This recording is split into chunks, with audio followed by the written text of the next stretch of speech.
बिस्मिल्लाहिर्रहमानिर्रहीम। अस्सलाम वालेकुम। एक्सरसाइज 3.7। इस एक्सरसाइज में हम डेफिनेट इंटीग्रल्स से रिलेटेड क्वेश्चन सॉल्व करेंगे। एक्सरसाइज 3.6 में मैं ऑलरेडी इस टॉपिक को डिस्कस कर चुकी हूँ। उसके इंट्रोडक्शन में अभी हम प्रैक्टिस करेंगे क्वेश्चंस की। तो स्टार्ट करते हैं। सबसे पहले तो हम जो ब्रैकेट में हमें वैल्यूज़ दी गई हैं इनको डायरेक्ट ही इंटीग्रेट कर लेते हैं। इनको बेशक आप अलग-अलग ना करें। तो ये देखिए 2 तो एज इट इज़ ही रहेगा और x को हम इंटीग्रेट करेंगे with respect to power rule, तो x स्क्वायर बाय 2 हो जाएगा। अब 3 एज इट इज़ रहेगा और इसके साथ फिर x आ जाएगा और अब फिर हम इसके ऊपर लिमिट अप्लाई करेंगे -1 से 2 तक। फर्दर सॉल्व करें तो ये वैल्यूज़ आती हैं। अब अपर लिमिट अप्लाई करेंगे, जहाँ जहाँ x है उसकी जगह पर 2 पुट करते हैं, फिर माइनस साइन लगाएंगे और हम लोअर लिमिट अप्लाई करेंगे, जहाँ जहाँ x है उसकी जगह पर हम -1 पुट करेंगे। फर्दर सॉल्व कर लें तो वैल्यू आती है 10 -2, 10 + 2 = 12। यही इसका आंसर है। नौ सेकेंड क्वेश्चन। अब हम इसको इस तरह से 1/2 की फॉर्म में भी लिख सकते हैं। इसकी पावर इस तरह से 1/2 लिखेंगे तो आपको समझने में आसानी होगी। अब देखें ब्रैकेट के अंदर एक फंक्शन है और इस फंक्शन का डेरिवेटिव इसके साथ ऑटोमेटिकली मौजूद है, क्योंकि अगर हम y+4 का डेरिवेटिव लें तो 1 + 0 आता है, मतलब 1 आता है। तो 1 अगर हम साथ मल्टीप्लाई कर भी दें तो कोई फ़र्क नहीं पड़ता। तो इसका मतलब है इसके ऊपर पावर लॉ का इस्तेमाल होगा। 1/2 + 1 = 3/2। डिनोमिनेटर में मौजूद 3/2 एक्चुअली 2/3 में कन्वर्ट होगा। अब हमने इस पर लिमिट अप्लाई करनी है। सबसे पहले अपर लिमिट अप्लाई करेंगे तो y की जगह पर 12 आ जाएगा। फिर लोअर लिमिट अप्लाई करेंगे तो y की जगह पर -4 आ जाएगा। अब ये कट जाएगा तो यहाँ पर 0 रह जाएगा। 16 को हम लिख सकते हैं 4 स्क्वायर और ऊपर पावर है इसके 3/2। 2 से कट गया तो 4 की पावर 3 हो तो हम 4 को 3 टाइम्स मल्टीप्लाई करें तो 64 आता है। फाइनली आंसर आता है 128/3। No question number 3। अब आपको ये रूल तो पता ही होगा, इंटीग्रेशन का रूल है कि ब्रैकेट के अंदर अगर कोई फंक्शन मौजूद है और उसके ऊपर कोई पावर है तो ब्रैकेट के अंदर जो फंक्शन मौजूद है उसका डेरिवेटिव साथ मल्टीप्लाई होना चाहिए, तभी हम इसके ऊपर पावर रूल का इस्तेमाल कर सकते हैं। अब देखिए ब्रैकेट के अंदर जो फंक्शन मौजूद है 2x + 1, अगर हम इसका डेरिवेटिव ले लें तो हमारे पास 2 आता है। तो इसका मतलब है 2 यहाँ पे होना चाहिए। ठीक है, तो अपने पास से 2 मल्टीप्लाई भी करेंगे और 2 डिवाइड भी करेंगे। अब इतने पोर्शन पर पावर रूल का इस्तेमाल होगा। ये 1/2 एज इट इज़ रहेगा। -1/3 + 1 ओवर -1/3 + 1। फिर इसके ऊपर लास्ट पर हम लिमिट अप्लाई करेंगे। -1/3 + 1 = 2/3। तो फिर ये 2/3 फाइनली 3/2 में कन्वर्ट होगा और ये 1/2 एज इट इज़ साथ ही आएगा। और यहाँ पर ब्रैकेट के अंदर मौजूद वेरिएबल में हम लिमिट अप्लाई करेंगे। सबसे पहले अपर लिमिट अप्लाई करेंगे, x की जगह पे 1/2 लिखेंगे +1, फिर माइनस साइन लगाएंगे, फिर लोअर लिमिट अप्लाई करेंगे तो x की जगह पर 0 लिखेंगे। अब ये और इससे मिलते जुलते जितने भी रूल्स हैं वो मैंने प्रीवियस एक्सरसाइजेस में काफ़ी डिटेल से बताए हैं। मुझे उम्मीद है मेरे बच्चों को ये चीज़ें तो बहुत अच्छे से आ चुकी होंगी, इसलिए मैं ज़्यादा इसको डिस्कस नहीं करती। इवन देन मैं आपको इसका रेफरेंस दे दिया करूँगी हर क्वेश्चन में। इसको सिंप्लीफाई करें तो हमारे पास वैल्यू आती है 2। इसको सिंप्लीफाई करें तो वैल्यू आती है 1। तो 1 की पावर 2/3 हो या कोई और, वो 1 ही रहता है। So this is the final answer. Indication करेंगे, हर टर्म को अलग-अलग कर लें। तो अलग-अलग से आप इनको सॉल्व कर सकते हैं, लेकिन मेरा मशवरा ये है कि आप इस तरह से ना करें, इनको इकट्ठा ही इंटीग्रेट करें और फिर एक ही दफ़ा इसके ऊपर लिमिट अप्लाई हो जाएगी। जैसे कि सिंपल टर्म्स हैं, 6x की इंटीग्रेशन करें तो आपको पता है x की पावर 3/3 आ जाएगा। 4x की इंटीग्रेशन करें 4 तो एज इट इज़ आएगा, x की पावर 2/2 आ जाएगा। 5 की इंटीग्रेशन करें, 5 तो ऐसे आएगा, साथ x आ जाएगा और फिर साथ लिमिट अप्लाई कर दें 0 से 3। अब सिंप्लीफाई कर लें। अभी पहले हम इस पर अपर लिमिट अप्लाई करेंगे। जहाँ जहाँ x है वहाँ हमने 3 पुट कर दिए हैं x की जगह पर, फिर माइनस का साइन लगाएंगे और हम लोअर लिमिट अप्लाई करेंगे। जहाँ जहाँ x है वहाँ वहाँ 0 पुट करेंगे। फर्दर सिंप्लीफाई करें तो हमारे पास ये वैल्यूज़ आती हैं और ये वाली पूरी टर्म जो है वो 0 हो जाएगी। अब हमारे पास फाइनल आंसर 51 आता है। अब इस ब्रैकेट की इंटीग्रेशन करते हैं क्वेश्चन नंबर 5 में। तो ये 12 तो एज इट इज़ आएगा। इसकी इंटीग्रेशन करेंगे x रेज़ टू पावर 6/6 आ जाएगा और 36 है तो इसकी इंटीग्रेशन करेंगे तो इसके साथ x आ जाएगा। अभी हम इनको फर्दर सिंप्लीफाई कर लेते हैं। तो अब हम इस पर लिमिट अप्लाई करते हैं। पहले अपर लिमिट, जहाँ जहाँ x था वहाँ वहाँ हमने 1 पुट कर दिए। अब माइनस का साइन लगाएंगे। अब लोअर लिमिट पुट करते हैं x की जगह पर।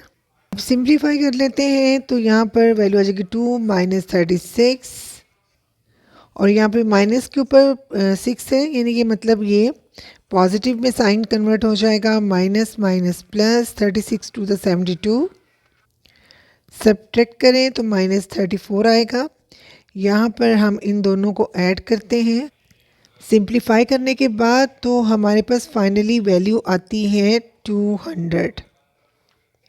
तो दोनों के साथ नेगेटिव साइन है, दोनों ऐड होंगे तो वैल्यू आ जाएगी -234 and this is the answer. Question number 6 बहुत ही आसान सा क्वेश्चन है। सबसे पहले तो हम कॉस थीटा की इंटीग्रेशन करते हैं तो हमारे पास वैल्यू आती है साइन थीटा और अब हमने इसके ऊपर लिमिट अप्लाई करनी है और डेट्स इट, क्वेश्चन आपका हो जाएगा सॉल्व।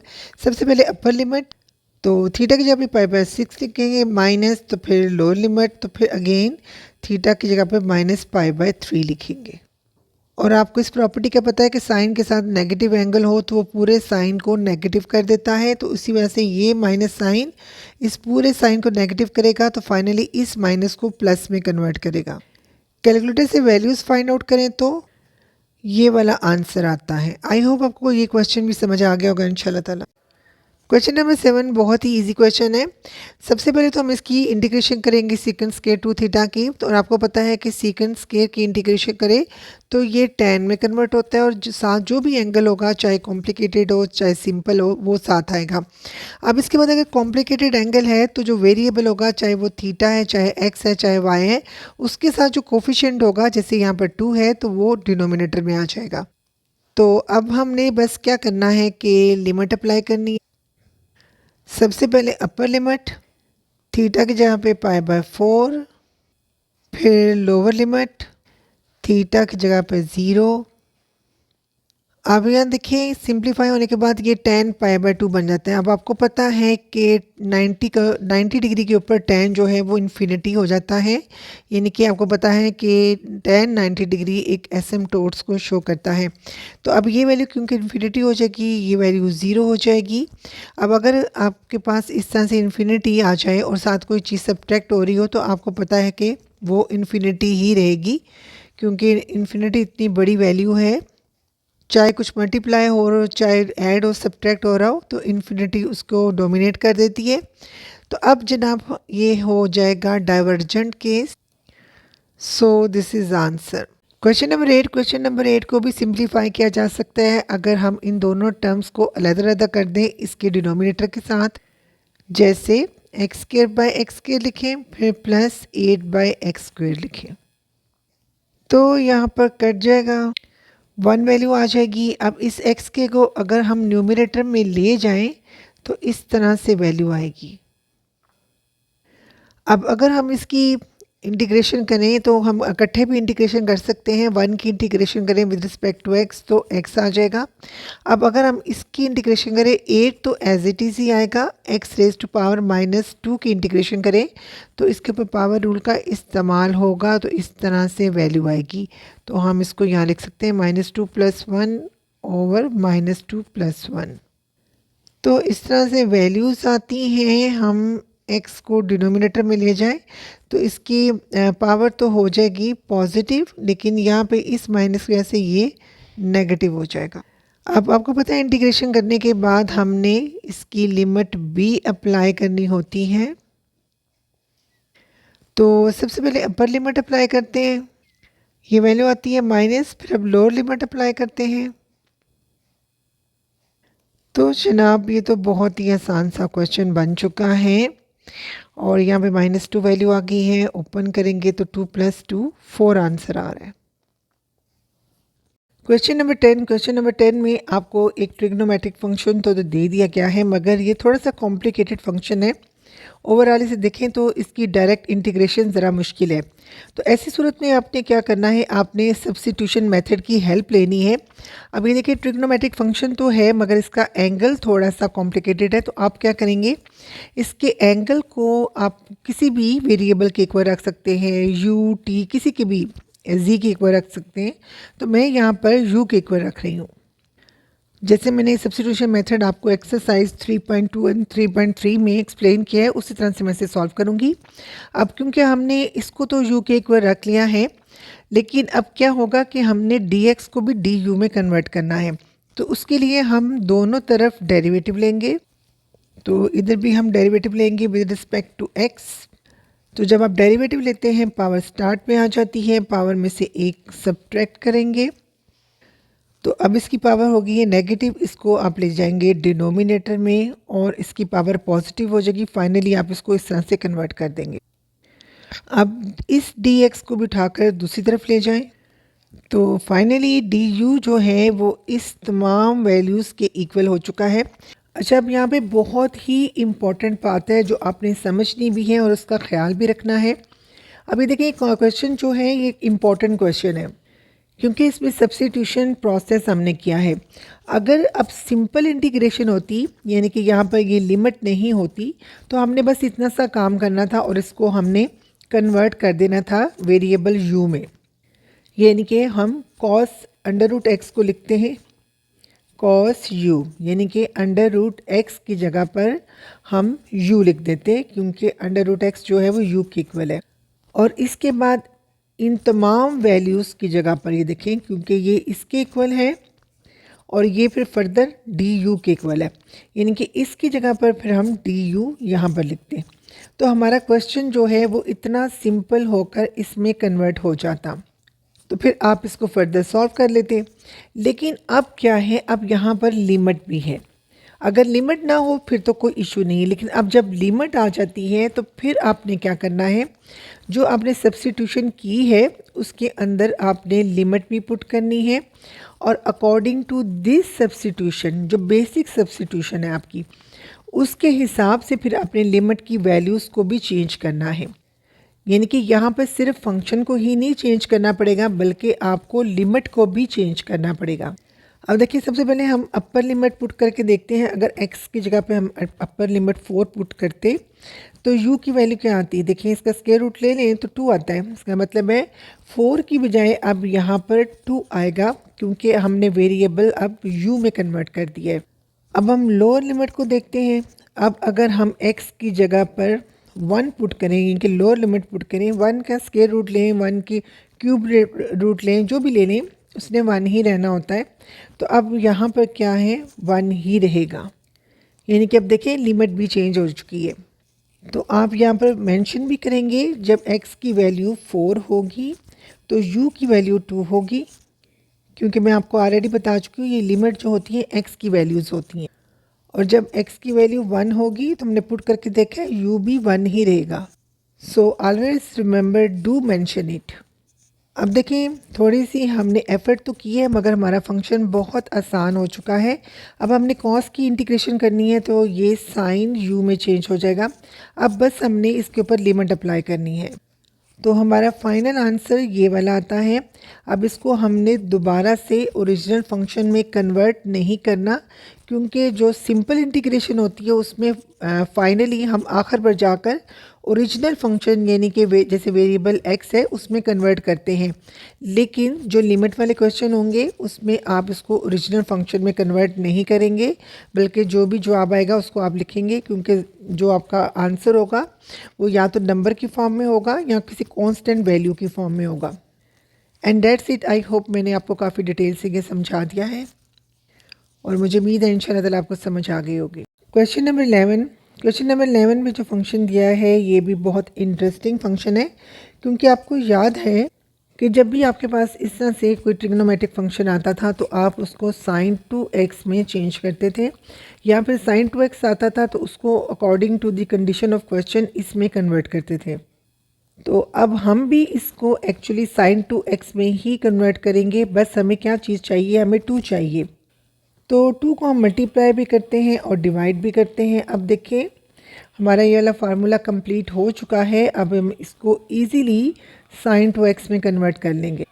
अब इसको साइन टू एक्स में कन्वर्ट करने का मकसद ये है ताकि हम इसकी इंटीग्रेशन जो है वो आसानी से कर सकें। आपको पता है साइन की इंटीग्रेशन करें तो वो माइनस कॉस में कन्वर्ट होता है, तो ये माइनस कॉस और साथ जो भी एंगल होगा वो आएगा माइनस कॉस 2x में कन्वर्ट होगा। अब इसके बाद आपको पता है कि अगर एंगल थोड़ा कॉम्प्लिकेटेड हो तो जो वेरिएबल होता है एंगल में उसका जो कोफिशिएंट होता है, ठीक है, उस कोफिशिएंट से हम इसको फिर डिवाइड भी करेंगे। ठीक है, एंगल का वेरिएबल x है और उसका कोफिशिएंट 2 है तो हम 2 से इसे डिवाइड करेंगे। आई होप आपको इंटीग्रेशन की तमाम प्रोसेस और तमाम टिप्स याद हैं जो मैंने आपको प्रीवियस वीडियोस में एक्सप्लेन की हैं। अब बस हमने क्या करना है, इस पर लिमिट अप्लाई करनी है। अब इस 2 को बाहर ले जाते हैं तो -1/4 बाहर आ जाएगा ब्रैकेट के अंदर cos 2x। अब सबसे पहले अपर लिमिट अप्लाई करते हैं, x की जगह पे π/3 लिखते हैं, माइनस लोअर लिमिट अप्लाई करते हैं तो x की जगह पर π/6 लिखते हैं। ये आ जाएगा cos 2π/3 और ये आ जाएगा 2 से कट जाएगा तो cos π/3। cos 2π/3 की वैल्यू है -1/2 और cos π/3 की वैल्यू है 1/2। तो इसका एलसीएम ले लेंगे तो -2/2 वैल्यू आ जाएगी, फिर ये -1/4 इंटू -1 इज इक्वल टू 1/4। तो ये हमारा फाइनल आंसर आ चुका है। आई होप आपको ये क्वेश्चन समझ आ गया होगा इंशाल्लाह ताला। क्वेश्चन नंबर 12 को देखें। थोड़ी देर के लिए लिमिट को भूल जाएं और क्वेश्चन पर फोकस करें। सबसे पहले आप डिनोमिनेटर की वैल्यू को देखें तो आपको पता चल रहा होगा कि ब्रैकेट है, ब्रैकेट के अंदर फंक्शन है और फंक्शन के ऊपर पावर है।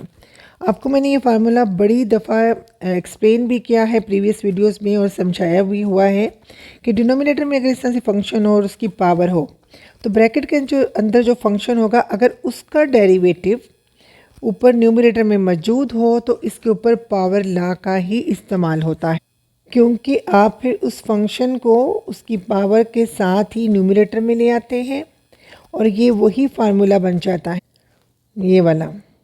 तो अब देखिए ज़रा डिनोमिनेटर में जब भी आपके पास इस तरह फंक्शन आए और ऊपर पावर आए तो सबसे पहले आपने चेक करना है कि जो ब्रैकेट के अंदर फंक्शन है क्या उसका डेरिवेटिव न्यूमरेटर में मौजूद है। तो देखिए जनाब, थीटा प्लस साइन थीटा का डेरिवेटिव, थीटा का डेरिवेटिव ले अगर हम विद रिस्पेक्ट टू थीटा तो हमारे पास जो जवाब आएगा वो 1 आएगा। फिर साइन थीटा का डेरिवेटिव लें विद रिस्पेक्ट टू थीटा तो हमारे पास जवाब जो आएगा वो आएगा कॉस थीटा। अभी देखिए ये वैल्यू न्यूमरेटर में ऑलरेडी मौजूद है। अब हम डिनोमिनेटर वाली वैल्यू न्यूमरेटर में ले आते हैं और ये वाली न्यूमरेटर वाली वैल्यू साथ आ गई। अब ये वही चीज़ बन चुकी है जो मैंने आपको यहाँ पर एक्सप्लेन की है। फंक्शन है, उसके ऊपर पावर है और जो फंक्शन ब्रैकेट के अंदर मौजूद है उसका डेरिवेटिव साथ मौजूद है। एक्चुअली आपको समझ आ गई होगी कि ये वाला फार्मूला एक्चुअली यही वाला फार्मूला है जो कि सॉल्व होने के बाद इसमें कन्वर्ट होता है। अब बस हमने इसके ऊपर पावर रूल का इस्तेमाल करना है और कुछ भी नहीं करना, ठीक है। और इसके बाद सॉल्व करने के बाद लास्ट पे हमने इस पर लिमिट अप्लाई करनी है। अब यहाँ पे ये इसकी पावर क्योंकि नेगेटिव है इसको हम डिनोमिनेटर में ले जाते हैं। अब इसकी पावर तो पॉजिटिव होगी मगर ये वाला माइनस साइन साथ रहेगा। अब इसमें से -1 को बाहर ले जाती हूँ ब्रैकेट के बाहर, ताकि जब मैं इस पर लिमिट अप्लाई करूँ तो कोई कन्फ्यूजन ना रहे। सबसे पहले अपर लिमिट, फिर ब्रैकेट के अंदर माइनस साइन और लोअर लिमिट। साइन π/2 की वैल्यू है 1, साइन π/6 की वैल्यू है 1/2 अब हमने एलसीएम ले लिया तो ये वैल्यू आ गई। अब इसका एलसीएम लें तो ये वैल्यू आती है। ब्रैकेट ओपन कर देते हैं ताकि ये माइनस साइन जो है ब्रैकेट के अंदर मौजूद टर्म्स के साथ मल्टीप्लाई हो सके। अब डिनोमिनेटर के नीचे डिनोमिनेटर में जो चीज़ है ये सबसे ऊपर न्यूमिनेटर में जाके 1 से मल्टीप्लाई हो जाएगी। अब हम फर्दर कैलकुलेटर से इनको सॉल्व करें तो हमारे पास ये वैल्यूज़ आती हैं। तो सब्ट्रैक्ट करने के बाद फाइनल आंसर हमारे पास ये आ रहा है। आई होप आपको ये क्वेश्चन समझ आ गया होगा। Just take a view. No question number 13। ये देखें ट्रिग्नोमेट्रिक फंक्शन है मगर इसमें होल स्क्वायर है। इसका मतलब है सबसे पहले हमने इसको a plus B whole square के फार्मूला के अकॉर्डिंगली इसको एक्सपेंड करना है। तो अब हमने फार्मूला के अकॉर्डिंगली इसको ओपन कर लिया है। अब एक्चुअली हमारे पास 3 टर्म्स आ चुकी हैं। इन तीनों टर्म्स के साथ हम ये इंटीग्रल साइन लगा लेते हैं। अब देखिए सीकेंड स्क्वायर एक्स की इंटीग्रेशन करें तो ये tan x में कन्वर्ट होता है। अब क्योंकि tan स्क्वायर एक्स की डायरेक्ट इंटीग्रेशन पॉसिबल नहीं है तो इस पर हम फार्मूला अप्लाई करेंगे। क्योंकि tan स्क्वायर एक्स इक्वल होता है सीकेंड स्क्वायर एक्स -1 के, तो हम tan स्क्वायर एक्स की जगह पे लिखेंगे सीकेंड square x -1। सीकेंड x tan x की इंटीग्रेशन करें तो हमारे पास वैल्यू आती है सीकेंड एक्स। नेक्स्ट स्टेप में सीकेंड स्क्वायर एक्स की इंटीग्रेशन करें तो ये तो कन्वर्ट हो जाएगा tan x में, और फिर माइनस साइन, फिर 1 की इंटीग्रेशन करें तो ये x में कन्वर्ट होगा। अब यहाँ पर देखिए हमने इंटीग्रेशन तो तमाम टर्म्स की कर ली हैं और तमाम टर्म्स की जो लिमिट है वो भी सेम है। तो हम इस क्वेश्चन को थोड़ा सा शॉर्ट करने के लिए तमाम टर्म्स को इकट्ठा कर लेते हैं और एक ही दफ़ा इन तमाम टर्म्स पर लिमिट अप्लाई करते हैं, तो फिर हमारा क्वेश्चन जो है वो कंपैरेटिवली जल्दी ख़त्म हो जाएगा। जैसे ये tan x लिख लिया, फिर ये लिख लिया, -x लिख लिया, फिर 2 टाइम्स सीकेंड x भी मैंने लिख लिया, और ये -π/4 से π/4 तक इकट्ठी लिमिट मैंने लिख ली है। अब ये tan x देखिए ये 2 टाइम्स हो चुका है, तो फर्दर मैंने इन दोनों को ऐड कर लिया है तो 2 टाइम्स tan x हो गए। अब मेरे पास 3 टर्म्स रह गई। इन तीनों टर्म्स पर मैं सबसे पहले अपर लिमिट अप्लाई करती हूँ। ये देखिए इन पर मैंने अपर लिमिट अप्लाई कर दी है। जहाँ जहाँ x था वहाँ मैंने π/4 लिख लिया है। अब माइनस साइन लगाऊंगी और फिर लोअर लिमिट अप्लाई करूँगी। अब मैंने लोअर लिमिट अप्लाई की है और जहाँ जहाँ x था वहाँ मैंने -π/4 लिख लिया है। tan π/4 की वैल्यू 1 है तो इसकी जगह पे 1 आ जाएगा। सीकेंड π/4 की वैल्यू √2 है तो इसकी जगह पे √2 लिखेंगे। तो tan -π/4 की वैल्यू -1 है तो इसकी जगह पे -1 माइनस माइनस प्लस π/4, और यहाँ पे सीकेंड -π/4। अब आपको ये चीज़ तो याद होगी, प्रॉपर्टी के कॉस के साथ अगर नेगेटिव एंगल हो तो वो पॉजिटिव एंगल में कन्वर्ट हो जाता है।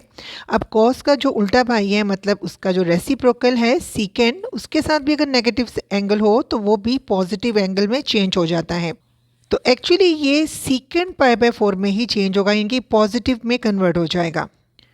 और आपको पता है सीकेंड π/4 की वैल्यू क्या होती है, √2। तो मैं फिर यहाँ पर भी √2 लिख देती हूँ उसकी जगह पर। अब नेक्स्ट स्टेप में मैंने इस ब्रैकेट को ओपन करना है, क्योंकि दरमियान में नेगेटिव साइन है, तो जैसे ही मैं इस ब्रैकेट को ओपन करूँगी इनके साइन जो है वो चेंज हो जाएंगे। So minus minus +2 -π/4 and minus minus +2 √2। तो ये टर्म तो जनाब कट गई, तो ये 2 और ये 2 बन जाएगा 4, और ये -π/4 यानी कि 2 टाइम्स नेगेटिव टर्म्स हैं, तो ये आ जाएगा। दोनों को ऐड करें 2 टाइम्स π/4, तो 2 1 सा 2, 2 2 4, तो ये आ जाएगा 4 -π/2। तो ये हमारा क्वेश्चन सॉल्व हो चुका है। आई होप आपको क्वेश्चन आसान लगा होगा। Just take a view. Question number 14 में देखें ये हम cos स्क्वायर x की डायरेक्ट इंटीग्रेशन नहीं कर सकते, इसलिए हम cos स्क्वायर x की जगह पे ये वाली वैल्यू लिखेंगे, क्योंकि आपको मालूम है कि cos स्क्वायर x जो है वो 1 + cos 2x/2 के इक्वल होता है। आपने फर्स्ट ईयर में ये फार्मूला पढ़ा भी हुआ है। अब ये जो डिनोमिनेटर में 2 है इसको हम बाहर ले जाते हैं, यानी कि इंटीग्रल साइन के बाहर ले जाते हैं, बाहर के मुल्क में नहीं। अब देखिए 1 की इंटीग्रेशन करें विद रिस्पेक्ट टू x तो हमारे पास x आता है। cos 2x की इंटीग्रेशन करें विद रिस्पेक्ट टू x, सबसे पहले तो cos चेंज होगा sin 2x में, ठीक है। जो भी इसके साथ एंगल है cos ने चेंज होना है sin में। इसके बाद अगर कॉम्प्लिकेटेड एंगल है तो x के साथ यानी कि वेरिएबल के साथ जो कोफिशिएंट होगा उससे हम इसको डिवाइड भी करेंगे। तो हमारी इंटीग्रेशन तो हो चुकी है मुकम्मल, अब बस हमने लिमिट अप्लाई करनी है। सबसे पहले अपर लिमिट, इसमें भी साइन 2 π/2 x की जगह पर π/2 लिखेंगे। ये वाला 2 मैंने इस तरह से 1/2 की फॉर्म में लिखा है। अब माइनस का साइन लगाएंगे और लोअर लिमिट अप्लाई करेंगे। उसी तरह से फिर ये जो डिनोमिनेटर में 2 है इसको 1/2 के तौर पर मैं बाहर ले आऊँगी और साइन 2x है, 2 एज इट इज़ रहेगा और x की जगह पर मैंने -π/2 लिखना है। अब इसको मैंने बड़ी ब्रैकेट में इंक्लोज किया है। याद रखिए इस बड़ी ब्रैकेट के बाहर ये भी 1/2 है। एग्ज़ाम्स में आपने केयरलेस मिस्टेक्स नहीं करनी और हर एक टर्म का ख्याल रखना है। एक्चुअली ये 2 इससे कट जाएगा तो हमारे पास वैल्यू आ जाएगी साइन पाई। यहाँ पे भी -π/2 प्लस 1/2 और ये 2 इससे कट जाएगा, हमारे पास वैल्यू आ जाएगी साइन -π। तो ये प्रॉपर्टी तो आपको पता होगी कि साइन के साथ नेगेटिव एंगल हो तो पूरे साइन को नेगेटिव कर देता है, इसलिए साइन के साथ ये नेगेटिव एंगल है तो इसने पूरे साइन को नेगेटिव कर देना है। तो मैं यहाँ पर ही इस नेगेटिव साइन को बाहर ले जाकर पूरे साइन को नेगेटिव कर देती हूँ। अब नेक्स्ट स्टेप में मैं इस ब्रैकेट को ओपन करूँगी, क्योंकि बाहर माइनस साइन है तो फिर दोबारा से ये सारे साइन चेंज होंगे। So minus minus plus π/2 and minus minus plus 1/2 sine pi. अब ये देखिए 1/2 जो ब्रैकेट के बाहर है एज इट इज़, ये π/2 और ये π/2 इन दोनों को मैं ऐड करूँगी तो मेरे पास फुल पाई यानी कि पाई वैल्यू आ जाएगी। अब साइन पाई की वैल्यू 0 है तो ये 0 1/2 से मल्टीप्लाई होगा, इसको भी 0 कर देगा, ये भी टर्म 0 हो जाएगी, तो ये दोनों टर्म हमारे पास 0 आ जाएंगी। अब इन दोनों को ऐड करूँ तो मेरे पास वैल्यू आती है पाई, तो फाइनल आंसर आता है π/2। आई होप आपको क्वेश्चन भी अच्छा लगा होगा इंशाल्लाह ताला और समझ आ गया होगा। क्वेश्चन नंबर 15 में आपको log x दिया गया है। आपको पता है log x की डायरेक्ट इंटीग्रेशन पॉसिबल नहीं है, कोई फार्मूला नहीं है जिसके ज़रिए हम इसको डायरेक्ट इंटीग्रेट कर सकें। तो अब आप क्या करेंगे, आप इसको सॉल्व करेंगे इंटीग्रेशन बाय पार्ट्स के ज़रिए।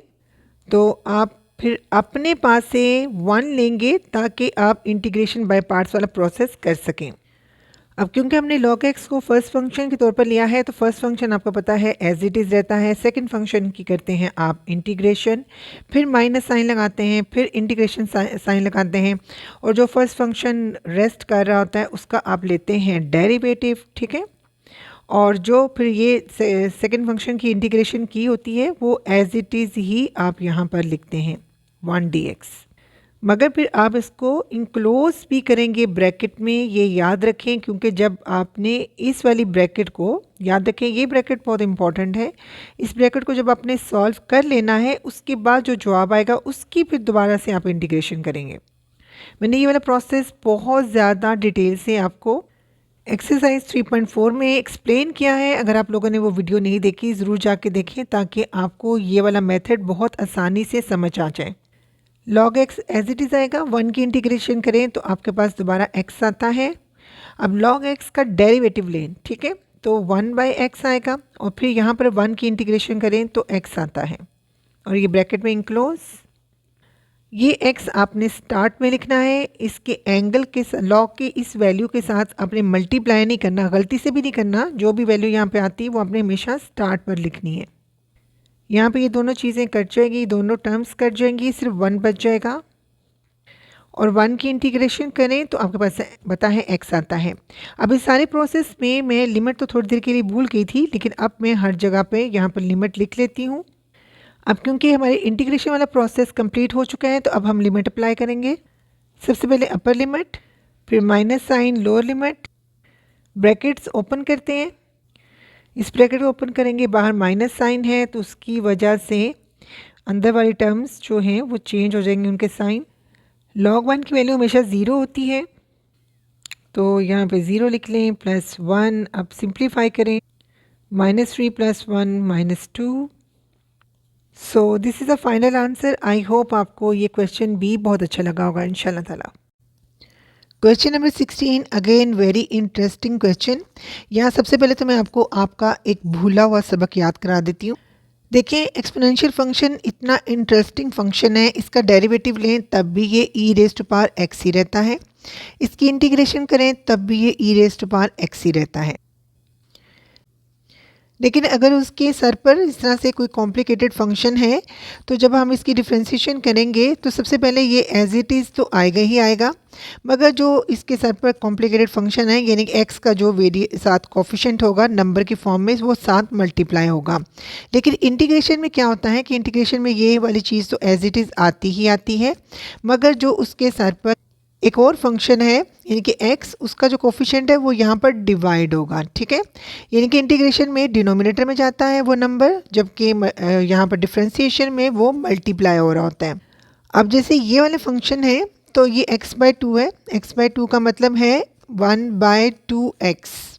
तो वही प्रोसेस डिफ्रेंसिएशन में तो ई रेज़ टू पावर 1/2x या x/2 एज इट इज़ आएगा, एक दफ़ा तो एज इट इज़ ही आएगा, फिर उसके बाद ये जो 1/2 है ना x का कोफिशिएंट ये साथ मल्टीप्लाई होगा। इसी तरह इंटीग्रेशन में एक दफ़ा तो ये एज इट इज़ ही आएगा, जो पावर है उसकी उसमें x का जो कोफिशिएंट है यहाँ पर डिवाइड होगा। तो ये वाला जो मेथड है एक्चुअली ये वाला इंटीग्रेशन वाला मेथड वो हम इन दोनों पर अप्लाई करेंगे। तो मैंने सोचा साथ साथ आपको डिफ्रेंसिएशन की भी थोड़ी सी चीज़ें याद करा दूँ। तो मैं इसकी करने लगी इंटीग्रेशन। पहले तो ये एज इट इज़ आएगा x/2, तो x/2 का मतलब है 1/2x। अब इसको डिवाइड करेंगे हम 1/2 से, दरम्यान में माइनस साइन। अब मैं इसकी इंटीग्रेशन करूं तो पहले तो ये एज इट इज़ आएगा x/4 और x/4 का मतलब है 1/4x। तो अब हम इसको डिवाइड भी करेंगे 1/4 से, और बस अब हमने इसको पहले सिंप्लीफाई करना है और फिर लिमिट अप्लाई करनी है। डिनोमिनेटर में 1/2 है तो आपको पता है डिनोमिनेटर का भी डिनोमिनेटर हो तो वो न्यूमिनेटर में आ जाता है। इस तरह से डिनोमिनेटर में डिनोमिनेटर है तो ये भी न्यूमिनेटर में आ जाएगा। अब सबसे पहले अपर लिमिट अप्लाई करते हैं। अपर लिमिट मैंने दोनों टर्म्स पर अप्लाई कर दी है, माइनस साइन लगाऊंगी तो अब मैं लोअर लिमिट अप्लाई करूंगी। नेक्स्ट स्टेप में सिंप्लीफाई करने के बाद ये वैल्यूज़ आ जाएंगी और उससे नेक्स्ट स्टेप में हम इस ब्रैकेट को ओपन करते हैं, बाहर माइनस साइन है तो अब ब्रैकेट के अंदर मौजूद दोनों टर्म्स के साइन चेंज हो जाएंगे, ये दोनों टर्म्स ऐड हो जाएंगे। तो ये है हमारा final answer. Question number 17 denominator में देखें जो टर्म है इसकी डायरेक्ट इंटीग्रेशन पॉसिबल नहीं है, तो सबसे पहले हम इसको रैशनलाइज करेंगे। नीचे A square minus B square वाला फार्मूला अप्लाई होगा और आपको पता है 1 minus sine square x is equal to cos square x, तो इसकी जगह पर हम लिखेंगे कॉस स्क्वायर एक्स। अब क्योंकि डिनोमिनेटर में दो टर्म्स हैं, दोनों टर्म्स के साथ डिनोमिनेटर की ये टर्म अलग-अलग कर लेते हैं। सबसे पहले लिखेंगे 1/cos स्क्वायर एक्स, फिर लिखेंगे sine x over cos square x. और आपको ये प्रॉपर्टी तो पता है 1/cos x is equal to secant x, so 1/cos square x is equal to secant square x. और आपको पता है cos स्क्वायर एक्स को आप cos x होल स्क्वायर में कन्वर्ट कर सकते हैं। तो अगर मैं इस वाली टर्म को न्यूमरेटर में ले आऊँ तो मैं इस तरह लिख सकती हूँ cos x की पावर -2 और sin x, ये जो sin x है वो ऑलरेडी न्यूमरेटर में है, और साथ dx। अब देखिए इंटीग्रेशन में हमारे पास दो टर्म्स आ चुकी हैं। सीकेंड स्क्वायर एक्स की इंटीग्रेशन तो बहुत आसान है, इसकी इंटीग्रेशन करेंगे तो ये tan x में कन्वर्ट हो जाएगा। सीकेंड स्क्वायर एक्स की हमने इंटीग्रेशन कर ली है। अब मैं बात करने लगी हूँ इसकी। अगर हम इसकी इंटीग्रेशन करें तो ये आपको समझ आ रही होगी कि वही बात जो मैं हमेशा आपको बताती रहती हूँ, कोई भी फंक्शन हो उसके ऊपर कोई भी पावर हो, चाहे वो नेगेटिव हो चाहे पॉजिटिव हो, और उस फंक्शन का डेरिवेटिव बाहर मौजूद हो। ये नहीं देखें ये फंक्शन है, इसका अगर डेरिवेटिव साथ मल्टीप्लाई हो रहा है तो फिर हम क्या करेंगे, उस पर पावर रूल का इस्तेमाल करेंगे, ठीक है, और इसको सॉल्व कर लेंगे। अब ये देखिए cos x का डेरिवेटिव होता है माइनस साइन एक्स, सिर्फ हमें माइनस साइन चाहिए, बाकी cos का डेरिवेटिव बाहर उसके मल्टीप्लाई हो रहा है। तो मैं एक माइनस इधर रख लेती हूँ और एक माइनस जो है मैं इसके साथ लगा देती हूँ इस तरह से। तो नेक्स्ट स्टेप में मैं इसकी इंटीग्रेशन करूँगी बाय अप्लाइंग पावर रूल। तो पावर रूल का इस्तेमाल करती हूँ, cos x की पावर है -2 + 1 ओवर -2 + 1, और 0 से π/4 लिमिट भी अप्लाई करनी है। अब मैं इन टर्म्स को दोबारा से इकट्ठा ही कर लेती हूँ ताकि एक ही दफ़ा लिमिट अप्लाई हो जाए। तो अब ये cos x की पावर जो है न्यूमरेटर में -1 रह गई है और डिनोमिनेटर में भी वैल्यू -1 आ गई है। अब इसको फर्दर सॉल्व कर लेते हैं। cos x को हम डिनोमिनेटर में ले जाते हैं और ये माइनस और ये माइनस मल्टीप्लाई होकर प्लस में कन्वर्ट हो जाएगा। 1/cos x ये बन जाएगा। अब बस हमने इसके ऊपर लिमिट अप्लाई करनी है। सबसे पहले अपर लिमिट अप्लाई करते हैं और फिर माइनस करके लोअर लिमिट अप्लाई करते हैं। tan π/4 की वैल्यू 1 आती है और cos π/4 की वैल्यू आ रही है √2/2 और यहाँ पे tan 0 की वैल्यू 0 आ जाएगी, माइनस प्लस माइनस, और cos 0 की वैल्यू 1 आती है। डिनोमिनेटर के नीचे डिनोमिनेटर है, ये न्यूमरेटर में चला जाएगा तो यहाँ पे वैल्यू आ जाएगी 2/√2 एंड -1। अब ये तो कट गया।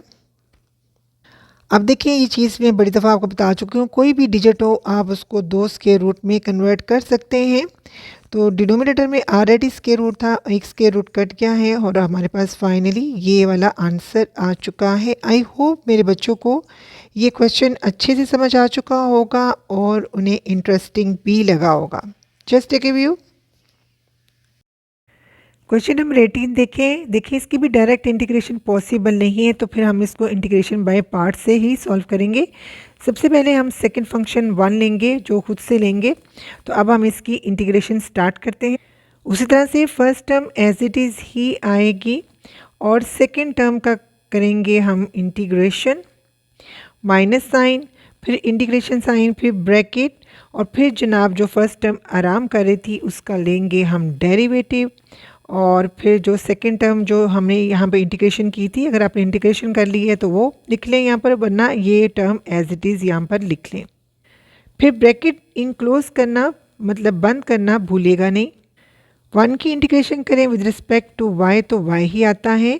अब आपको पता है tan इनवर्स y की आप का डेरिवेटिव लें तो 1/1 प्लस वाई स्क्वायर आता है, और यहाँ पे 1 की इंटीग्रेशन करें विद रिस्पेक्ट टू y तो फिर y आएगा, ब्रैकेट क्लोज और बाहर dy।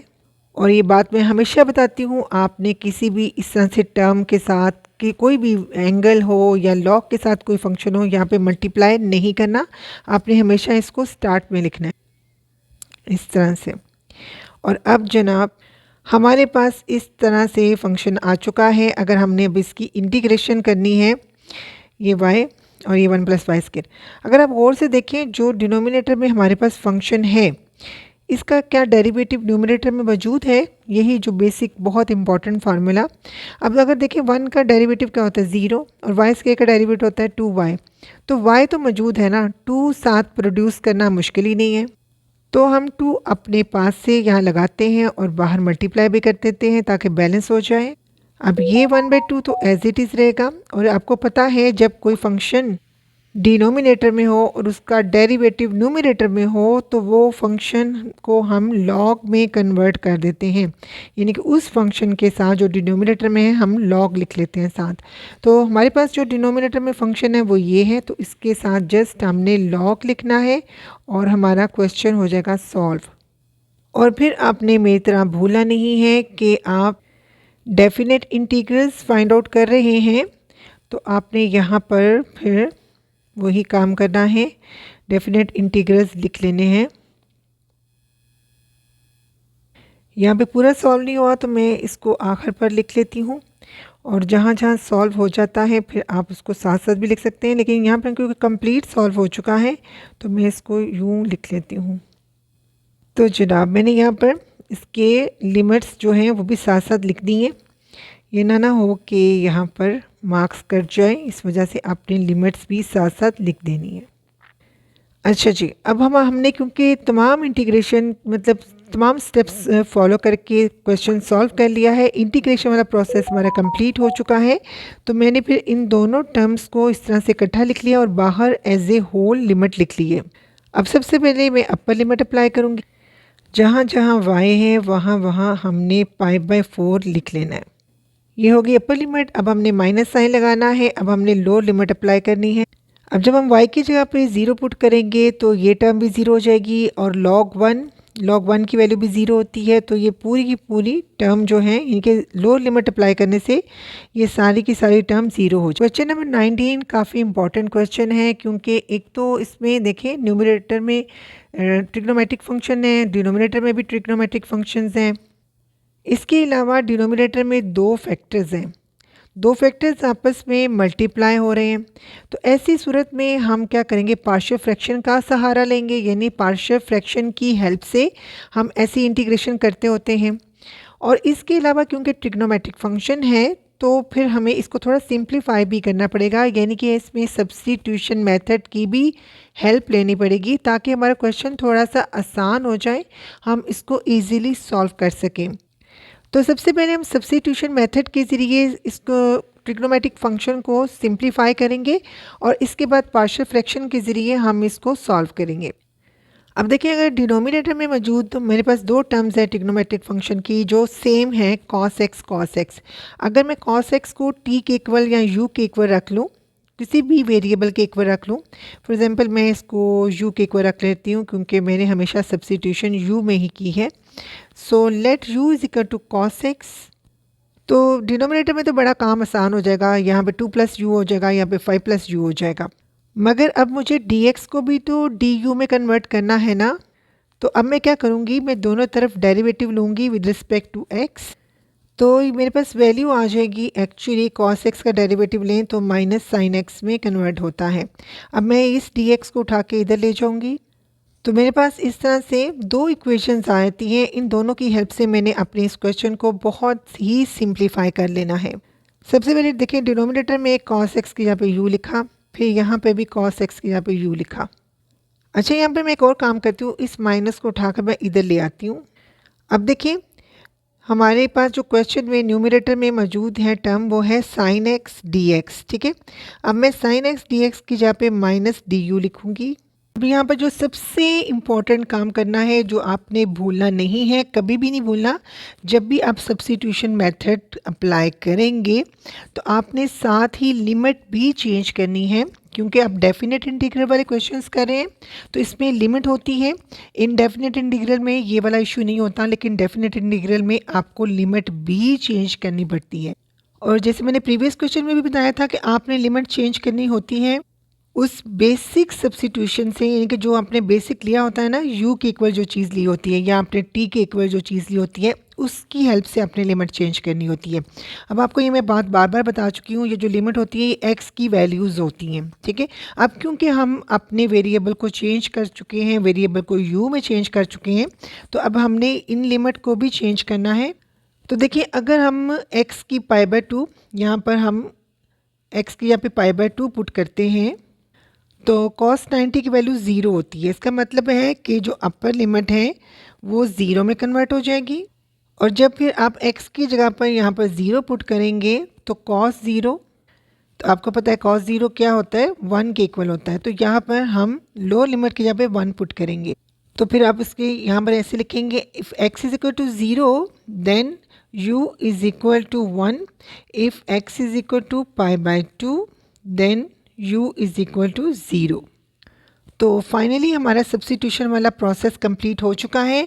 अब क्योंकि यहाँ पर माइनस साइन आ चुके हैं तो इसका मसला भी हम यहीं ख़त्म कर देते हैं, हम अपनी लिमिट को इंटरचेंज कर देते हैं। जो लोअर लिमिट है वो अपर बन जाएगी, अपर लिमिट लोअर बन जाएगी, तो नेगेटिव साइन जो है वो ख़त्म हो जाएगा।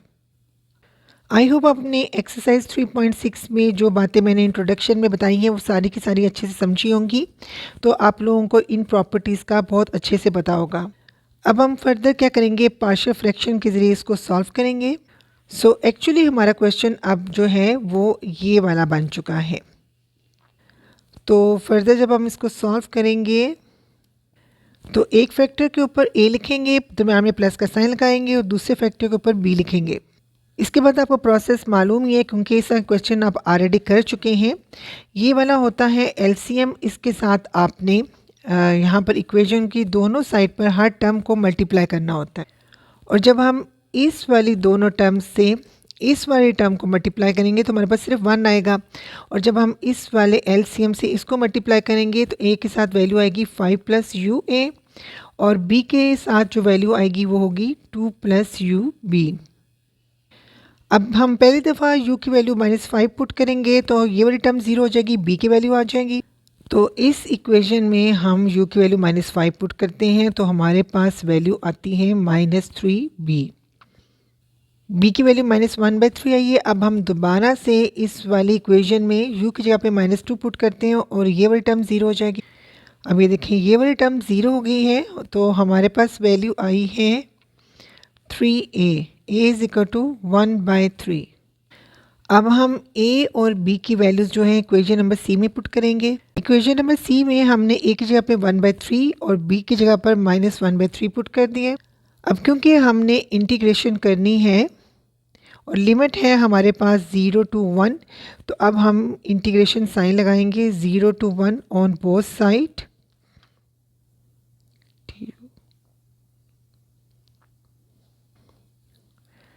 तो इंटीग्रेशन स्टार्ट करते हैं।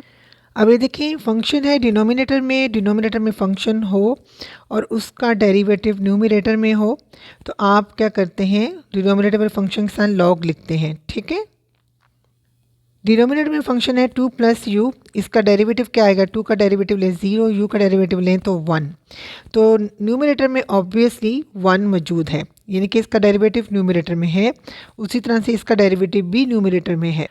यहाँ पे हम लिखेंगे log 2 प्लस यू और यहाँ पे लिखेंगे -1/3 log 5 प्लस यू। और हम ये वाला इंटीग्रेशन तो हमने कर ली है, बस अब हमने लिमिट अप्लाई करनी। अब आप चाहें तो इसकी जगह पर, क्योंकि ये क्वेश्चन है हमारा, क्वेश्चन सब्स्टिट्यूशन के बाद इस तरह की शेप में आ चुका है, अब आप चाहें तो इसकी जगह पर ओरिजिनल क्वेश्चन बी लिख सकते हैं। अगर आप चाहते हैं तो लिख दें, अगर ना भी लिखें तो कोई फ़र्क नहीं पड़ता, लेकिन अगर आप इसकी जगह पर ओरिजिनल क्वेश्चन लिख दें तो ज़्यादा बेटर होगा।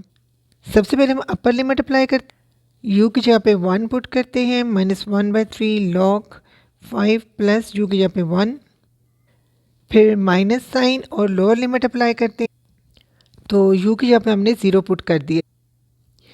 अभी देखिए तमाम वैल्यूज़ हमारी लॉग की फॉर्म में आ चुकी हैं।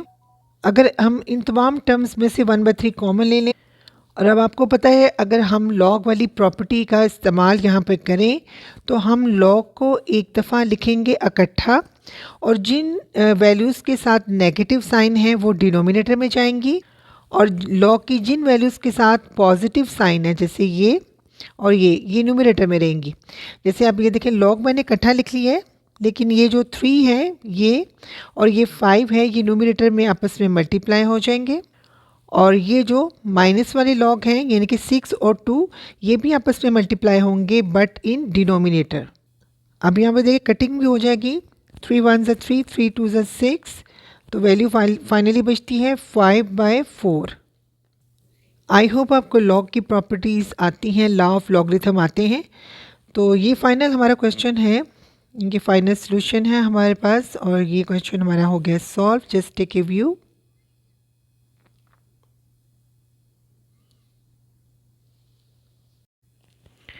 No question number 20 finally last question भी हमारा पार्शियल फ्रैक्शन वाला ही है। क्योंकि एलसीएम ये है तो हमने इक्वेशन नंबर 1 की हर टर्म को बोथ साइड पर x इंटू एक्स प्लस 1 से मल्टीप्लाई करना है।